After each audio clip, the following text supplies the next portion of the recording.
بسم اللہ الرحمن الرحیم۔ السلام علیکم۔ ہر مشکل جائز مقصد کے پورا ہونے کے لیے سورہ کوثر کا ایک بہت ہی مجرب ترین عمل بیان کر رہے ہیں۔ سورہ کوثر قرآن پاک کی 30ویں پارہ کی سورہ ہے۔ یہ 3 آیات پر مشتمل ہے۔ اس کو پڑھنے کے بے شمار فضائل و برکات ہیں۔ سورہ کوثر پڑھنے سے اللہ تعالیٰ ہر مشکل اور ہر تنگی سے نکلنے کا راستہ بنا دیتا ہے۔ سورہ کوثر سیدہ فاطمۃ الزہرا سلام اللہ علیہا کی شان میں نازل ہوئی، جس میں اللہ تعالیٰ فرما رہے ہیں، بسم اللہ الرحمن الرحیم، انا اعطیناک الکوثر، کہ اے محمد ہم نے آپ کو خیر ہی خیر عطا کی، یعنی ہم نے آپ کو کوثر عطا کی۔ فصلی لربک ونحر، پس آپ اپنے رب کے لیے نماز پڑھا کریں اور قربانی دیا کریں۔ ان شانیک هو الابتر، بے شک آپ کا دشمن ہی بے نسل اور بے نام و نشان رہے گا۔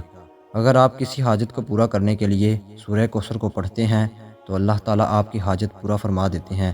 پڑھنے کا طریقہ، پہلے 2 رکعت نماز نفل حاجت کی نیت سے پڑھنے ہیں۔ ہر رکعت میں 1 مرتبہ سورہ فاتحہ پڑھنے کے بعد 11 مرتبہ سورہ کوثر اور 11 مرتبہ سورہ اخلاص پڑھنی ہے۔ جب آپ 2 رکعت نماز نفل حاجت ادا کر لیں، اس کے بعد جائے نماز پر بیٹھ کر پہلے 3 مرتبہ درود ابراہیمی پڑھنا ہے۔ اس کے بعد آپ نے 129 مرتبہ سورہ کوثر کو پڑھنا ہے۔ جب پڑھ لیں گے تو آپ نے آنکھیں بند کر کے مکمل توجہ سے اللہ تعالیٰ کا ایک نام، اس میں مبارک یا سمیع کو 100 ٹائم 100 مرتبہ حاجت کا تصور ذہن میں رکھ کر پڑھنا ہے۔ آخر میں 3 مرتبہ درود ابراہیمی پڑھ کر رو رو کر اللہ تعالیٰ سے حاجت کے لیے دعا کریں۔